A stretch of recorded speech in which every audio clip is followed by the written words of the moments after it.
Hello guys, welcome to my YouTube channel. ఈరోజైతే సలేశ్వరం సాహస యాత్ర గురించి తెలుసుకుందాం రండి. నేనైతే వెళ్ళొద్దనే చెప్తాను, ఎందుకంటే లాస్ట్ వరకు చూస్తే మీకే అర్థమవుతుంది. సలేశ్వరం హైదరాబాద్ నుంచి అయితే 170 కిలోమీటర్లు ఉంటుంది. మనం ఫర్హాబాద్ చెక్ పోస్ట్ రీచ్ అయిన తర్వాత లోపలికి 25 కిలోమీటర్స్ ఉంటుందన్నమాట. మీరు ఓన్ వెహికల్స్లో వెళ్ళొచ్చు, లేదంటే గవర్నమెంట్ మనకి స్పెషల్ బస్సెస్ అయితే ప్రొవైడ్ చేస్తుంది. అచ్చంపేట నుంచి, నాగర్ కర్నూల్ అండ్ కల్వకుర్తి నుంచి, అక్కడ నుంచి డైరెక్ట్ బస్సెస్ ఉంటాయి, అట్లా రావచ్చు. సలేశ్వరం వెళ్ళాలంటే మనకైతే చాలా పేషెన్స్ ఉండాలి, ఎందుకంటే ఇలా ఎక్కువసేపు వెయిటింగ్ టైమే ఉంటుంది రోడ్ పైన. ఇంకా ట్రెక్కింగ్ చేసేటప్పుడు మొత్తం వెయిటింగ్ టైమే ఉంటుంది. సో ఇక్కడైతే మనం వెహికల్లో ఒక 20 కిలోమీటర్స్ అయితే వెళ్ళొచ్చు పార్కింగ్ యార్డ్కి.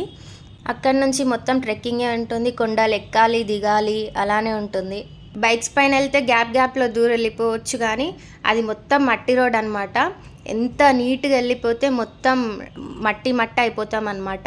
దుమ్ము అయితే చాలా వస్తుంది అక్కడ, మీరు చూడొచ్చు. ఆడ వైట్ కార్స్ ఉన్నాయి, మొత్తం దుమ్ము అయిపోయి వచ్చినాయి. మేమైతే ఇక్కడ బస్ స్టాప్కి రీచ్ అయిపోయినాం సలేశ్వరం. ఇక్కడ లోపలికి నడవాలన్నమాట. ఆటోస్ కూడా ఉంటాయి, ఒక్కరికి 250 ఇక్కడ నుంచి ఒక ప్లేస్కి. మళ్ళీ అక్కడ నుంచి లోపలికి ఇంకొక ఆటో ఉంటుంది, దానికి 30 రూపీస్ ఉంటుంది. మేమైతే ఇక్కడ నడుస్తున్నాం అనమాట. మార్నింగ్ 4కి లేచి రెడీ అయినాం బస్ ఎప్పుడు ఉంటుందో అని. మాకైతే 8 o'clock ఉండే కల్వకుర్తిలో. 8కి స్టార్ట్ అయితే మాకు సలేశ్వరం బస్ స్టాప్ రీచ్ అవ్వడానికి 12:45 అయ్యింది. మొత్తం ఫుల్ ట్రాఫిక్ ఉండే. చూస్తున్నారు కదా, ఇదే నల్లమల ఫారెస్ట్. ఈ సలేశ్వరం జాతర జరుగుతున్నన్ని రోజులు మనకైతే ఎలాంటి యానిమల్స్ కనిపించవు. ఇది జాతర ఎప్పుడు జరుగుతుందో చెప్పలేదు కదా. చైత్ర పౌర్ణమికి ముందు రోజు, తర్వాత రోజు అండ్ ఆ రోజు కూడా. అంటే ఈసారి ఏప్రిల్ 11, 12, 13th రోజు అయితే జాతర జరిగింది. నడుస్తున్నప్పుడు అయితే ఫుల్ దుమ్మొస్తుంది. సో మాస్క్ అన్న ఒక స్కార్ఫ్ అన్న కట్టుకోవడం బెస్ట్, లేదంటే తర్వాత మళ్ళీ ఎఫెక్ట్ అవుతుంది. లోపలికి అయితే కార్స్కి బైక్స్కి పార్కింగ్ ఉంటుంది. మేము బస్లో వచ్చాం కాబట్టి బస్ స్టాప్లో దిగి ఇక్కడ నడుస్తున్నాం. పైకి వెళ్ళేంతసేపు కూడా మనకి చాలా ట్రాఫిక్ ఉంటుంది. కార్స్కి అయితే ఎక్కడ ప్లేస్ దొరికితే అక్కడ పార్కింగ్ చేసుకుంటున్నారు. కరోనా వల్ల అయితే 2 years సలేశ్వరం క్లోజ్ చేశారు. దాని తర్వాత నుంచి జనాలు అయితే చాలా మంది అయిపోయినారు. ఈసారి అయితే మొత్తం ఇన్స్టాలో చూసి 80% ఇన్స్టాలో చూసి వచ్చిన వాళ్ళే ఉన్నారు. ట్రెక్కింగ్ ఉంటుంది, అడ్వెంచరస్గా ఉంటుంది అని వచ్చిరు, కానీ వచ్చిన తర్వాత ధూళ తీరిపోయింది. ఇక్కడ చూస్తున్నారు కదా బైక్స్ ఎంతమంది వచ్చినారో మీరు ఇమాజిన్ చేసుకోవచ్చు. మనకు దర్శనంకి అయితే ఒక రోజు మొత్తం పట్టొచ్చు అనుకుంటున్నాం మేమైతే. వచ్చే భక్తుల కోసం అయితే వాటర్ ప్రొవైడ్ చేస్తారు, ఇంకా అన్నదానం చేస్తారు, ఇంకా ఫ్రూట్స్ అందిస్తారు. ఇందాక చెప్పాను కదా, ఇంకో స్పాట్ నుంచి మనకైతే ఆటోస్ అవైలబుల్ ఉంటాయని, అది ఇక్కడ నుంచే. ఇక్కడైతే మన ఓన్ వెహికల్స్ తీసుకోలేము. మనం వెళ్ళాలి అనుకుంటే ఆటోలో వెళ్ళొచ్చు, 30 రూపీస్ ఉంటుంది. మేమైతే ఆటోలోనే వెళ్తున్నాం, ఎందుకంటే మార్నింగ్ నుంచి ఏం తినలేదు, కొంచెం స్ట్రెంగ్త్ కావాలి కదా. చాలామంది అయితే నడిచే వెళ్తున్నారు. సర్లే, మనమైతే ఫస్ట్ పైకి వెళ్ళి ఫాస్ట్గా తినేయాలి.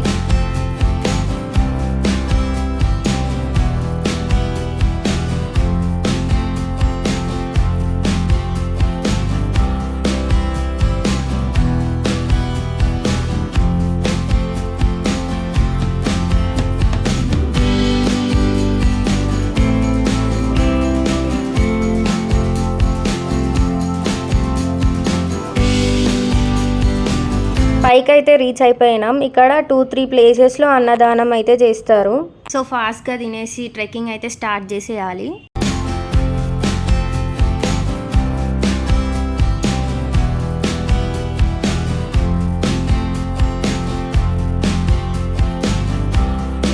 ఫుడ్ అయితే బాగుండే, ఎంతైనా దేవుడి దగ్గర కదా, మనకు అది ఎలా ఉన్నా మంచిగా అనిపిస్తుంది. ఇంకా పుచ్చకాయలు కూడా ప్రొవైడ్ చేస్తున్నారనమాట. మీకు ఎన్ని కావాలంటే అన్ని తినొచ్చు. సో ఇంకా తినేసి అక్కడికైతే వెళ్ళిపోతున్నాం. ఈ ప్లేస్ నుంచి అయితే మనం ట్రెక్కింగ్ స్టార్ట్ చేయాలన్నమాట. ఇది కొందరు 3 kilometers ఉంటుంది అంటున్నారు, మాకైతే ఒక 5 kilometers అట్లా అనిపించింది.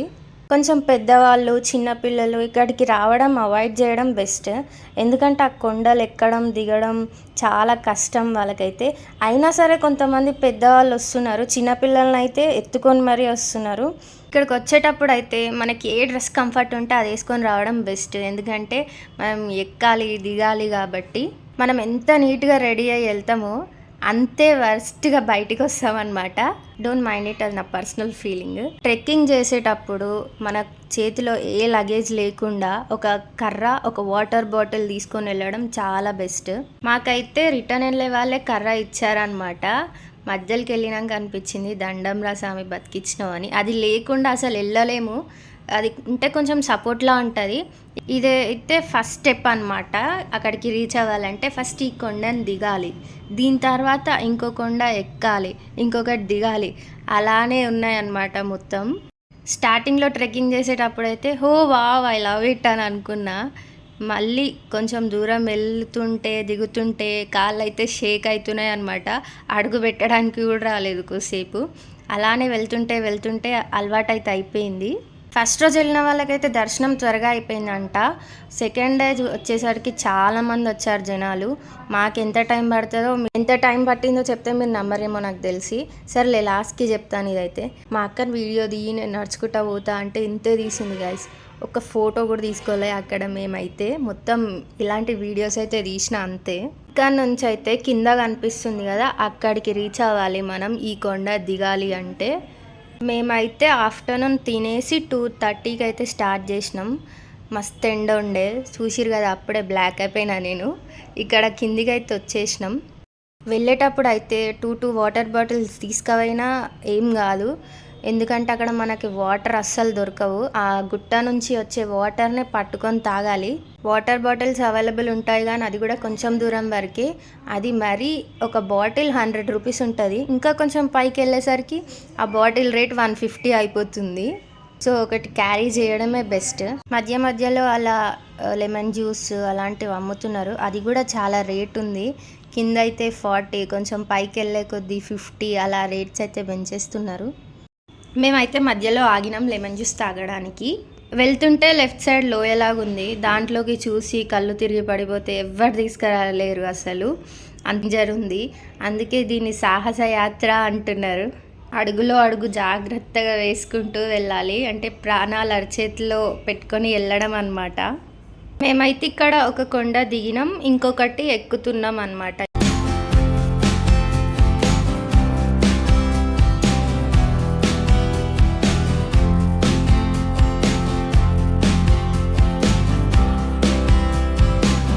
ఇక్కడికి వచ్చిన తర్వాత పోలీసులు అయితే కొద్దిసేపు ఆపారు, ఎందుకంటే వెళ్ళే వాళ్ళు చాలామంది ఉన్నారు, వచ్చే వాళ్ళకి దారి లేదు.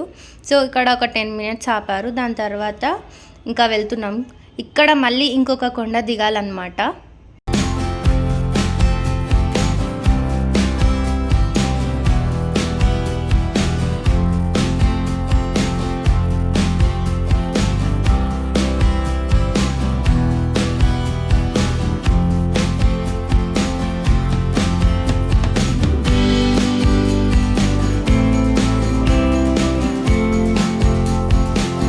ఆ కొండ దిగేసి సగం దూరం అయితే రీచ్ అయిపోయినాం. ఇక్కడ లాస్ట్ షాప్ ఇది అనమాట. ఇంకా ఏమన్నా తాగాలి అనిపిస్తే ఇక్కడ తీసుకోవాలి. ఇంకా లోపలికి వెళ్ళిన తర్వాత మనకి ఏ ఎనర్జీ డ్రింక్స్ వాటర్ అవుతుండో. ఇక్కడ నుంచి మనకి వే అయితే చాలా చిన్నగా ఉంటుంది. వచ్చే వాళ్ళకి పోయే వాళ్ళకి అదే రూట్ అనమాట. సో అందుకే ఇంతమంది ఉన్నారు ఇక్కడ. అక్కడ వెళ్ళడానికి ఒక 3-4 మెంబర్స్ ఒక వేలో పడుతున్నారు. అందుకే చాలామంది అయిపోయినారు ఇక్కడ.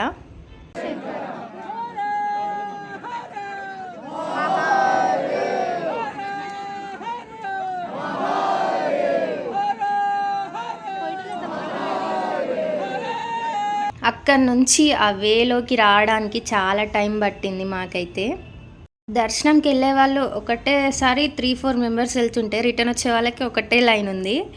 అక్కడ చూస్తేనేమో భయం అవుతుంది, అటు సైడ్ వాళ్ళు పడతారేమో, ఒక్కరే వస్తున్నారు, ఇక్కడనేమో నూక్కుంటున్నారు ఒక్కొక్కరు. ఒకవేళ జారి అందులో పడినా కూడా ఎవరైనా ధైర్యం చేసి పైకి తీసుకొచ్చినా మళ్ళీ నిన్ను అన్ని కొండలు ఎక్కి తీసుకెళ్ళి హాస్పిటల్కి తీసుకెళ్ళే లోపు ఆ సగం దారిలోనే చచ్చిపోతారేమో నాకు తెలిసి. అందుకే చాలా జాగ్రత్తగా ఉండాలి. ఇక్కడైతే మనకి ఎలాంటి సేఫ్టీ అయితే ఉండదు. మన ప్రాణానికి మనమే బాధ్యత వహించాలి అంతే. ఇక్కడైతే చూసుకోవచ్చు కొండ నుంచే వాటర్ వస్తున్నాయి. వాటర్ కావాలనుకుంటే అలా పట్టుకోవడమే, నీకు సపరేట్గా ఎక్కడ దొరకవు. కానీ వాటర్ అయితే చాలా టేస్ట్ ఉన్నాయి గాయస్. ఆ వాటర్ ఎక్కడి నుంచి వస్తున్నాయో కూడా ఎవరికి తెలీదు. కాకపోతే అన్నీ అంటే కొండపైన చాలా చెట్లు ఉంటాయి కదా, ఎన్నో వనమూలికలతోని అటు మొత్తం తడుచుకుంటూ ఇక్కడ వస్తున్నాయి కాబట్టి ఆ వాటర్ తాగడం వల్ల ఎన్నో ఉపయోగాలు ఉన్నాయి అని అంటున్నారు. మేమైతే ఎక్కడ వాటర్ వస్తే అక్కడ అట్లా పట్టుకొని తాగుతూనే ఉన్నాం. ఇక్కడికి వస్తే అర్థమవుతుంది మనం నేచర్ పైన ఎంత డిపెండ్ అయి ఉన్నామా అని. అక్కడ వన్ డ్రాప్ వస్తే చాలు అది పట్టుకొని తాగుదాం అనే స్టేజ్లో ఉన్నాం అక్కడైతే.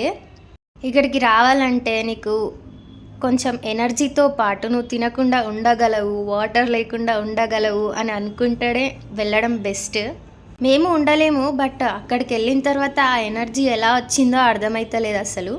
ఇంతకుముందు చెప్పాను కదా ఒక దగ్గర ఒకటే వే ఉంటుంది అందరికీ అని చెప్పేసి, అక్కడ మేము మా అక్క వాళ్ళని మిస్ అయిపోయినాం అనమాట. ఇంకా నేను మమ్మీయే ఉన్నాం, ఇంకా అలానే వస్తున్నాం. ఫోన్స్ సిగ్నల్స్ ఉండవు. లాస్ట్కి వెళ్ళిన తర్వాత ఎలా కలుస్తామో అర్థం అవ్వట్లేదు. సో ఎలాగైతే అలా అయింది. మనమైతే దర్శనంకి వెళ్దామని వెళ్ళినాం. ఇంకా కొంచెం ముందుకు వెళ్ళిన తర్వాత ఒక గుట్ట దగ్గర అయితే వాటర్ బాగా వస్తుండే. సో అక్కడనే బాటిల్ అయితే ఫిల్ చేసుకున్నాం. ఇక్కడ కూర్చున్నాం అనమాట. ఇటు రైట్ సైడ్ వెళ్ళొచ్చు, లెఫ్ట్ సైడ్ వెళ్ళొచ్చు. మధ్యలో కొంచెం లోయలా ఉంటుందన్నమాట. ఇక్కడైతే ఒక్కొక్కటి నాకన్నా హైట్ ఉన్నాయి రాళ్ళు. మేమైతే దిగలేకపోయినాం, మాకు కష్టమైపోయింది. లెఫ్ట్ సైడ్ వెళ్ళుంటే బాగుండేది. అక్కడ చిన్న చిన్నగానే ఉంది, ఎవరైనా వెళ్ళిపోవచ్చు. ఇంకొంచెం దూరం వెళ్తే మనకైతే దర్శనం అవుతుంది. ఇక్కడ పోలీసులు ఆపారనమాట. ఇక్కడికి వచ్చేసరికి మాకు 8:30 అయింది. 2:30 to 8:30 నాన్ స్టాప్ ట్రెక్కింగ్ చేస్తూనే ఉన్నాం. ఇక్కడికి వచ్చేసరికి ఇక్కడ ఒక ½ an hour ఆపారు. ఎందుకంటే ముందు చూస్తున్నారు కదా, అక్కడ వాళ్ళంతా కొంచెం ముందుకు వెళ్ళిన తర్వాత మమ్మల్ని వదిలేస్తారు.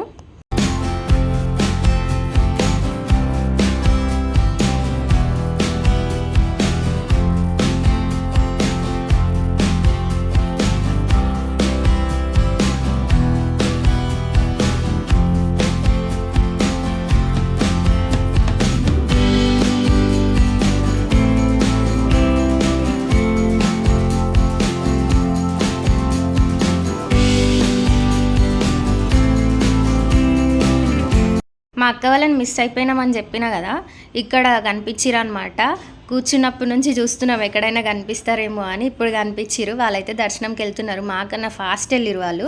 ఇక్కడ వే అయితే చాలా చిన్నగా ఉంది. ఇంకా జనాలంతా కొట్టుకుంటున్నారు, తోసుకుంటున్నారు. ఇక్కడ పైకి కూడా శివుడు ఉంటారంట. మేము వెళ్ళలేదు, మాకు కొంచెం అది డేంజర్గా కనిపించింది. సో ఇంక ఎందుకులే అని చెప్పేసి నార్మల్గా దేవుడి దగ్గరికి అయితే వెళ్ళిపోదామని ఇటు సైడ్ వెళ్తున్నాం. ముందుకేమో ఒక్కరే పడతారు వెళ్ళడానికి. ఇక్కడ చూస్తే ఇంతమంది జనాలు ఉన్నారు. వాళ్ళని దాటుకొని వెళ్ళేసరికి కష్టమైపోయింది. ఇక్కడ కూడా వాటర్ వస్తూనే ఉన్నాయి కొండల నుంచి. ఈడ కూడా పట్టుకొని తాగుతున్నారు. ఇక్కడైతే లొకేషన్ చాలా బాగుంది వెళ్ళేటప్పుడు. ఎట్ ది సేమ్ టైం భయం కూడా అంతే ఉంటుంది. ఎందుకంటే వన్ వేనే ఉంది, చిన్నగా ఉంది. ఇటు పడితే చాలా కష్టం అదైతే. నేను వీడియోస్ కూడా ఎక్కువ తీయలేదు. నేను ఆగినప్పుడు మాత్రమే ఇట్లా ఫోన్ ఆన్ చేసి తీసిన. ఇక్కడ వెళ్ళేటప్పుడు కూడా అక్కడ ఉన్న వాళ్ళు చాలా హెల్ప్ చేస్తున్నారు. పైకి ఎక్కేటప్పుడు ఇంకా వాటర్ తీసుకొని ఇవ్వడం అలాంటివి అయితే చాలా హెల్ప్ చేస్తున్నారు. ఇక్కడ ఒక జలపాతం కూడా ఉంది. ఇంకా దర్శనంకి అయితే వెళ్ళిపోతున్నాం ఇక్కడ. కానీ దర్శనం అయిపోయిన తర్వాత రిటర్న్ వెళ్ళేటప్పుడు చాలా కష్టం అయిపోయింది. ఒక్కటే ప్లేస్లో మేము ఒక 3 hours స్టక్ అయిపోయినాం. అట్లానే నిల్చొని స్టాచ్యూ లాగా నిల్చొని ఉండిపోయినాం. వచ్చే వాళ్ళకి దారి ఒకటే లైన్ వస్తున్నారు, రిటర్న్ వెళ్ళిపోయే వాళ్ళేమో 3-4 lines వెళ్తున్నారు. అక్కడ మధ్యలోకి వెళ్ళిన తర్వాత స్టక్ అయిపోతున్నారు. అందరు బ్లాక్ అయిపోతుంది. వచ్చే వాళ్ళకి లేదు, పోయే వాళ్ళకి లేదు, అలా అయిపోయింది. అలా 3 hours నిల్చొని ఎలా ఉన్నాం, ఆ ఓపిక ఎట్లొచ్చింది మాకైతే అర్థం కాలే అసలు. ఇంకా మధ్యలో గొడవలు. 11కి దర్శనం అయితే 12 అయింది, 1 అయింది, 2 అయింది. అక్కడే నిల్చొని ఉన్నాం. ఒక 10 meters జరగడానికి ఒక 1 hour పట్టింది ఆ ప్లేస్లో అయితే. మాకైతే దర్శనం బాగానే అయింది. కానీ ఎవడు బ్రో ఇన్స్టాలో పెట్టింది ట్రెక్కింగ్ ఉంటుంది, అడ్వెంచరస్గా ఉంటుంది, వెళ్ళండి వెళ్ళండి అని. మొత్తం యూతే వచ్చినారు అసలు. ఇన్స్టాగ్రామ్లో ఆ రీల్స్ అవన్నీ చూసి వచ్చినారు. నార్మల్గా ఎప్పుడు వెళ్ళే వాళ్ళకైతే చాలా ఇబ్బంది అయిపోయింది అది. మేము స్టక్ అయిపోయిన తర్వాత అయితే ఏ వీడియోస్ తీయలేదు. అంత బ్యాగ్లోంచి ఫోన్ తీసే అంత కూడా లేదు అక్కడ. సో ఒక దగ్గరకు వచ్చిన తర్వాత ఒక ప్లేస్లో మమ్మీ నేనైతే కూర్చున్నాం. అప్పుడు వీడియోస్ తీసిన. ఇంకా మధ్యలో మమ్మీ నేను కూడా మిస్ అయిపోయినాం. ఇంకా తర్వాత ఒకసేపు ఒకటే దగ్గర నిలిచిన తర్వాత కలుసుకున్నాం అనమాట. ఆఫ్టర్నూన్ 2:30 స్టార్ట్ అయినాం. టైం 3:22, అప్రాక్స్ 12 hours టైం పట్టింది. ఇంకా కొండలెక్కాలి దిగాలి. మాకు దర్శనం అయిన తర్వాత ఒక ప్లేస్కి వచ్చి కూర్చున్నామంటే అది ఇక్కడే. దానికి మాకు 12 అవర్స్ టైం పట్టింది. 24 అవర్స్ ట్రెక్కింగ్ చేస్తూనే ఉన్నారు ఈ 3 డేస్ అయితే. ఫుల్ జనాలు అసలు. వీడియోలో చూసినంత ఈజీ కాదు వెళ్ళి రావడం అయితే, చాలా కష్టం. టైం 4:30 అవుతుంది అనుకుంటా మార్నింగ్. లాస్ట్ ఒక కొండ ఉంది, ఇది ఎక్కితే అయిపోతుంది మాది. మాకే ఇంత టైం పట్టిందంటే మా తర్వాత ఫుల్ జనాలు వస్తున్నారు అసలు. వాళ్ళకి 1 డే మొత్తం పట్టొచ్చు, చెప్పలేము అసలు. ఇంకా పైకి రీచ్ అయిన తర్వాత మైక్లో మా అక్క బావ పేరు అనౌన్స్ చేసినాం. వాళ్ళైతే 1 o'clockకే పైకి వచ్చిరంట. ఇంకా మేము నేమ్ అనౌన్స్ చేయగానే మా దగ్గరికి అయితే వచ్చేసిరు, కలుసుకున్నాం. ఇంకా అక్కడే మా చెప్పులు కూడా పోయినాయి. ఆ కొండలని చెప్పులు లేకుండానే ఎక్కేసినాం. అక్కడైతే బాగానే ఉండే, కాకపోతే బస్ ఎక్కిన తర్వాత ఆ ఇంజన్ దగ్గర నిల్చున్నాం. ఆ కింద ఫ్లోర్ అంతా కూడా కాలిపోయింది అసలు. ఇంకా నిన్న ఆఫ్టర్నూన్ తిన్నాం, ఇంకా ఈరోజు అసలు ఇంకేం తినలేదు. అలానే నడుస్తున్నాం. ఆటోస్కి వెళ్దామంటే కూడా ఆటోస్కి ఫుల్ డిమాండ్ ఉంది, చాలా రష్ ఉన్నారు. ఈ గొడవలని ఎందుకని చెప్పేసి బస్ స్టాప్కి కూడా నడుస్తూనే ఉన్నాం. మా వెనకాల చూసిరా ముసలాయన కూడా నడుస్తుండు పాపం. మాకే చేతనైతలే అంటే ఆయన గ్రేట్ అసలు. మా అమ్మ మలిచిపోయింది గైస్. ఇప్పుడు నిన్న ఆఫ్టర్నూన్ 2:30కి పోతే ఈరోజు మార్నింగ్ 6:30 అయింది. ఇంకా నడుస్తూనే ఉన్నాం బస్ స్టాప్కి. ఆటోస్కి కూడా ఏంది ఫుల్ రష్ ఉంది. ఆ ఆటోస్ కూడా దొరుకుతలేవు. పైసలు ఇచ్చి కూడా తీసుకోలేకపోతున్నాం. ఏం చేయలేం, నడవాలి. సో ప్లాన్స్ చేసుకోకండి ఇలాంటివి, ఓకే? ఫ్యూ ఇయర్స్ బ్యాక్ అయితే చాలా తక్కువ మంది వచ్చేదంట, ఈజీగా దర్శనం అయిపోయేది ఒక 3 అవర్స్లో. ఇప్పుడైతే జనాలు ఎక్కువ ఉన్నారు. నేనైతే వెళ్ళొద్దనే చెప్తా. ఇప్పటికైతే చూడ్డానికి ఈజీగానే ఉంటుంది కానీ వెళ్ళేటప్పుడు తెలుస్తుంది ఆ కష్టం. టైంకి ఫుడ్ ఉండదు, వాటర్ ఉండదు, ఎనర్జీ డౌన్ అవుతుంది, ఇలాంటివన్నీ ఉంటాయి అక్కడైతే. ట్రెక్కింగ్ చేయాలని అంతగానం ఉంటాయి. ఆడొక కొండ దిగి ఎక్కి రావడం బెస్ట్ అంతే. అంతకన్నా ఎక్కువ లోపలికి వెళ్తే చాలా అలసిపోతాం. ఇంకా ఎనర్జీ ఉందనుకుంటే వెళ్ళొచ్చు, మీ ఇష్టం, మనం ఏం చేయలేం దాన్ని. రిటర్న్ వస్తుండే అయితే ఫుల్ జారుతుండే కొండలు. నాకైతే మమ్మీ మీదనే టెన్షన్ ఉండే ఏడబడుతుంది అని. సో సేఫ్గా అయితే పైకి వచ్చేసినాం. ఇంకా ఇంటికి వెళ్ళిపోవాలి. కాళ్ళు కాలుతున్నాయి ఫస్ట్ ఆఫ్ ఆల్. ఇంకా వెళ్ళేటప్పుడు కూడా ఫుల్ రష్ ఉండే. మాకు మున్ననూరు వరకు ఎక్కడ సీట్స్ దొరకలే. వేలాడుతూనే ఉన్నాం బస్లో పైన పట్టుకొని. నిన్నటి నుంచి ట్రెక్కింగ్ చేస్తూనే ఉన్నాం. మళ్ళీ ఇప్పుడు ఆటో దొరకక మళ్ళీ నడుస్తున్నాం. ఏంది మమ్మీ ఇది? చెప్ ఆ ఫీజు ఎట్లయింది? అలసిపోయింది మా మమ్మీ. ఇంకా బస్ స్టాప్కి నడిస్తే బస్లో సీట్ దొరికితే కూర్చోవాలి. బస్లో కూడా ఫుల్ రష్ ఉండే, ఎక్కడ సీట్ దొరకలే. సో ఇంకా అట్లే వెళ్ళిపోయినాం.